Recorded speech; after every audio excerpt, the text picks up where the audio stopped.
So I get this question pretty often driving an electric car. The question is, how will I know when to charge the car, right? So this is an easy tell. So right now I am actually testing this theory, right? My car is currently at 19 miles and there hasn't been any warning sign to go and charge. So that must mean I'm still good, right? Let's see. I'm about to try and get as low as possible to see when the light will come on, or if there is a light, if there is anything that tells me any indication, if there's any indication that there is something, like if there's any indication that I need to charge. So that's what I will be looking for today. Let's see how low we can go, and hopefully we can make it to the charger station, because that's definitely where I'm headed. Here we go. I got the indication that low EV warning. Please visit a nearby charging site. This is at 8%. We got 18 miles to get there. Let's hope we can get there. Well, good thing I actually did get a warning.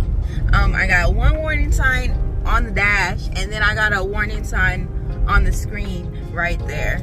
So at least I know. And it came on around 18 miles, but I say like this is because I kept getting miles back, like 19, 18, 19, 18. So you'll know around 18 miles. So that's a good 30 minutes, give or take, that you can get somewhere. Now we know. More with your girl DJ. Okay, so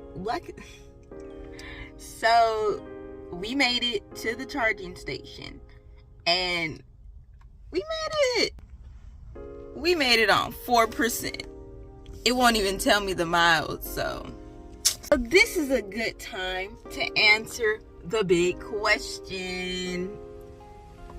Okay, so this is a good time to pretty much answer a question that a lot of people ask me. How many miles do I get on a single charge, and how long does it take? So here I'm at the EV Go, where we're at where it has 50 where it takes 50 kilowatts. It won't usually hold the whole 50 kilowatts when charging, so it's like 43 kilowatts when it gives it to my car. But we will see, we are at 4%, so we're pretty much at zero. This is pretty much as low as your car can go until it turns off. So let's see how long it takes. So I just finished charging and we are complete. I stayed here for about 1 hour. That's the average for EV Go, so they turn off automatically for an hour. My car can go more, but it's pretty much to 80%. Right now it is at 73% for the hour. It was at it was at 4% when we first started. And then for the range, it was under 10%, 10 miles. And then now it's at 200%. So that's a pretty big difference. So in an hour, I can get 200 miles. Not bad.